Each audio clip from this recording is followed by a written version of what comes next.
All right, guys, quality win over a really quality team and program.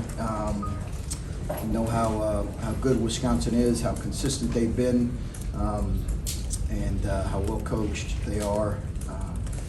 Obviously, they had an emotional win a couple nights ago, so I think I give our guys a lot of credit. I thought outside of the turnovers there early and some of the sloppy plays on that in that particular area, I was really pleased with our effort here.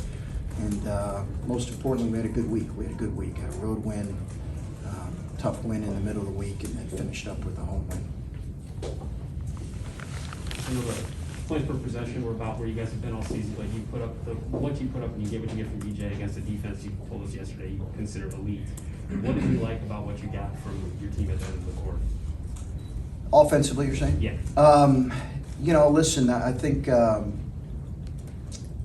we've been really, outside of our turnovers, we've been, you know, one of the best offensive teams in the country, even in spite of our turnovers, really.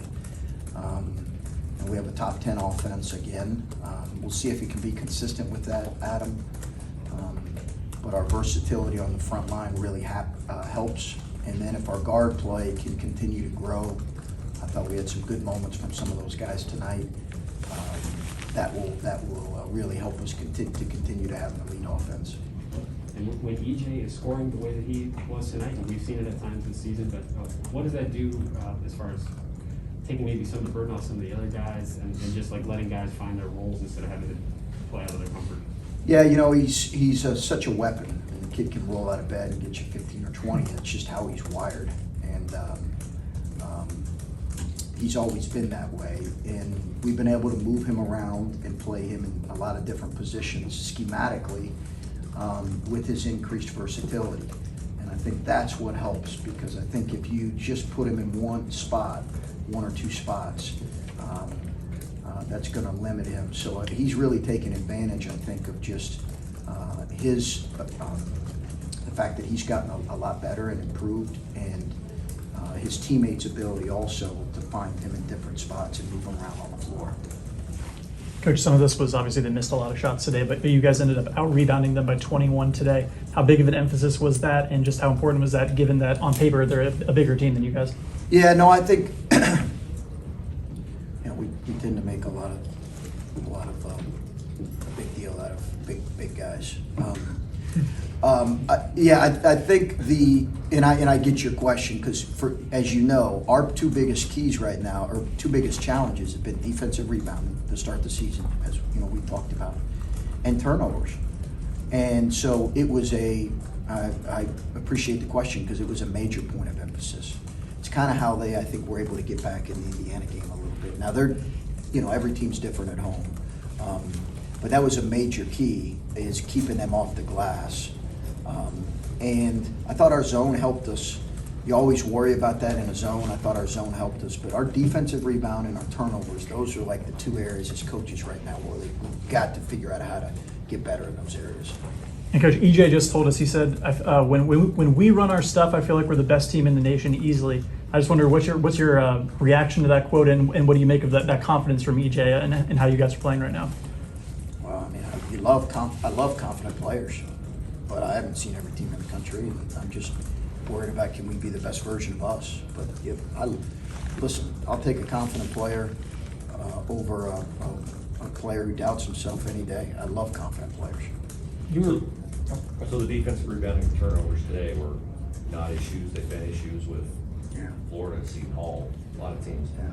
Those qualities, to me, epitomize a tough team. How do you rate a tough team? And do you think you are a tough team, or you would need We to weren't be early. a tougher team? We were not early. Got bumped off plays.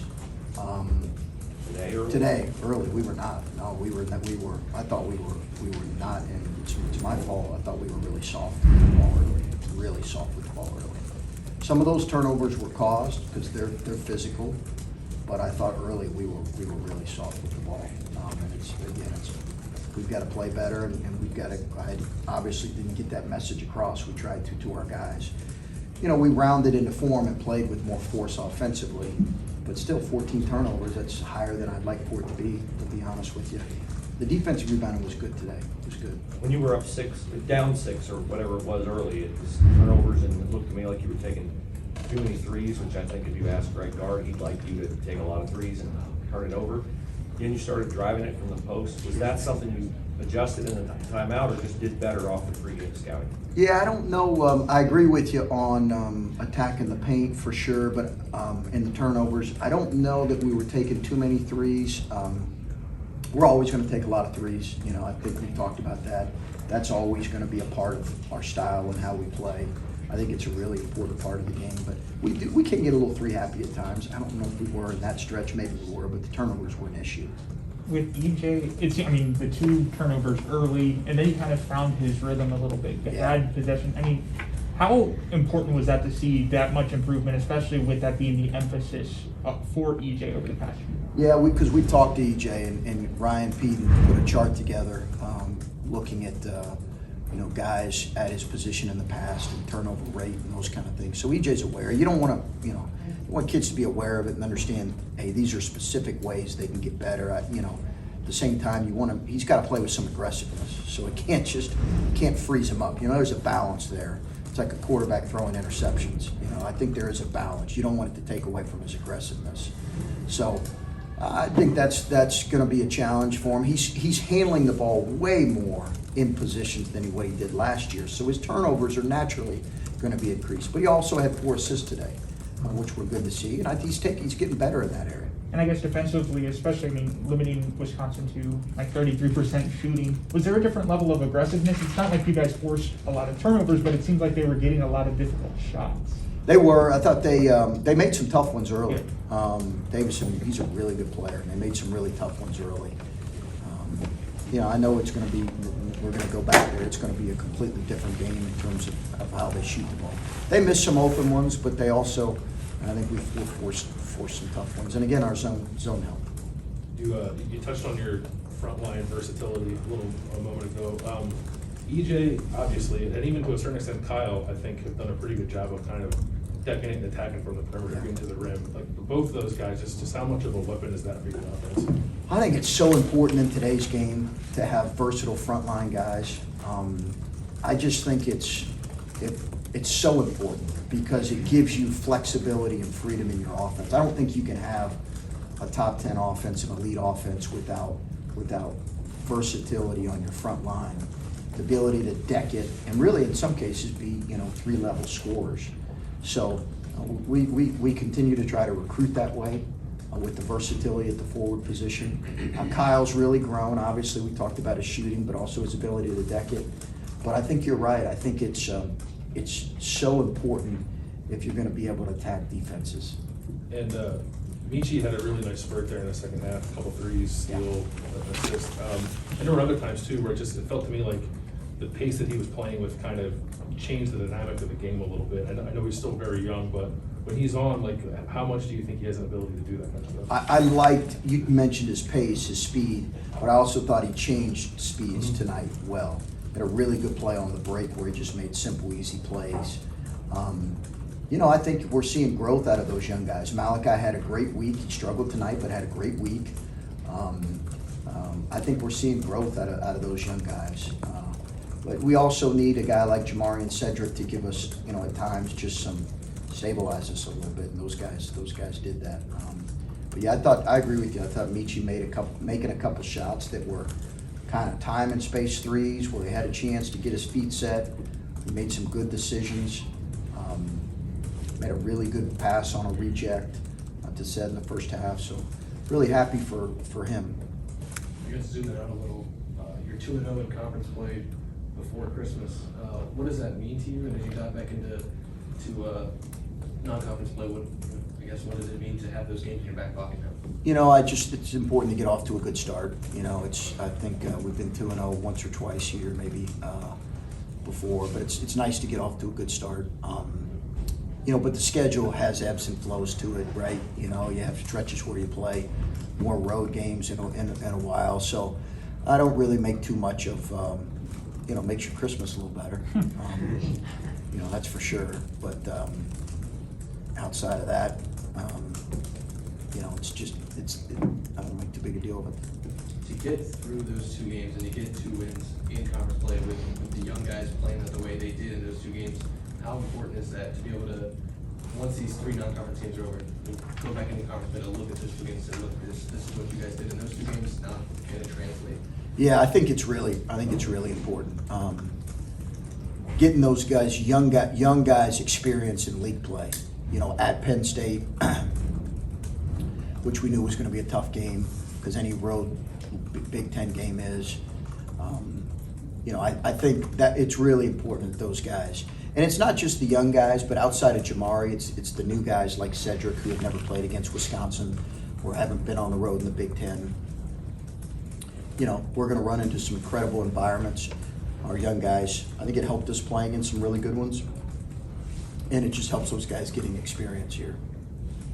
Early in the season, before everything started, you talked about wanting to have consistency, offense, defense after last year. You want to be top, whatever in both.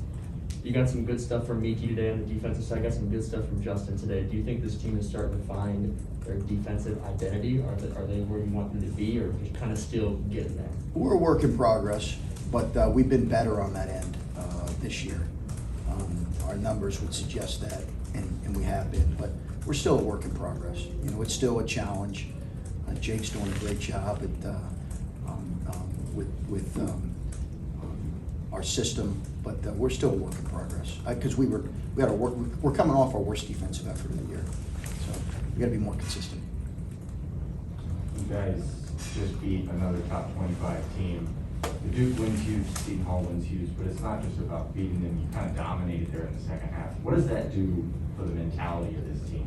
You know, I think it gives them some confidence. I think they were able to listen. Our group, being down 15 at home to the #1 team in the country, coming back from that, I think certainly gave our groups some needed confidence. EJ mentioned that, but listen, you're only as good as the way you perform on that given night. So there's no guarantees towards anything, but certainly to be 2-0, to play well, to beat a good team at home. Feels good, and I think gives our guys the belief that if we continue to get better, we can put ourselves in position to win. Talked a lot about the schedule this season just because of next game just gets tougher and tougher.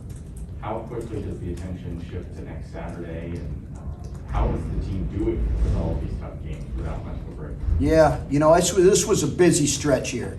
I think we all needed a mental break. I know I need a mental break and couple cold beverages for sure. So I'm sure that our players need a mental break and some Gatorade. I just think it's been a rough stretch. We'll turn the page really to getting better. We have finals this week, so it's a big week for them academically. We'll turn the page to getting better, and we'll talk about Saturday. We know it's going to be a road environment in a lot of ways, and playing an elite team, but let's enjoy this one here for a moment. Chris, I'm sorry. No, go ahead, Clay. Adam? I'll defer. All right. I know you probably got your guards where you want them, but if a little Cedric Russell is good, is a lot better, or you kind of don't want to upset the apple cart there? Yeah, no, I think just he's got to keep playing well and earning the right to play more. And I think we have some young guys that are going to continue to play. Cedric really stabilized us. I didn't think Ced was as ready to play last game. Thought he was really ready to play today, and he was terrific. But I think that'll be pretty fluid throughout the season. You mentioned finals and a chance to catch your breath a little bit. You have a week to reflect on being 10 games in. What do you think you're going to spend this week doing? Where are you, taking stock of your team through 10 games and actually having the chance to do some analyzing? What do you think this week might tell you about where you are? A lot of film study of our own team. I think I'm spending 3 days recruiting. So my week will be consumed really with those two things: 3 days recruiting and then a lot of film study of our team and looking at ways that maybe we can improve in those areas. And we've talked about the turnover, we've talked about the young guys, talked about all these different things that you've had to adapt and deal with to get to the point of the season. You've had to sort of change course with the Justice injury. To be sitting here right now and you're 8-2 and you're 2-0 in the Big Ten, what has it taken to overcome something like that? And I know you're not a finished product, it's a long season, but it could have gone in a very different direction when you lose Yeah. a player like that. Yeah. Yeah, no, I've been really pleased with, I think two things, Adam. The leadership of our group. I don't want to underestimate that. I think when you combine Justin, EJ, Kyle, now Jamari, who's kind of those guys have taken a real leadership role. Been really pleased with that. And I think that's so important. You know, when you start out and drop a couple and you struggle on the road and, you know, so leadership, been really pleased with that. And I've been really pleased with our progress and the fact that we have gotten better. But you know, we've got to keep improving in those areas. But yeah, to be where we're at right now feels good, given the loss of I think a couple really important players. But obviously we know how important Justice was to us last year.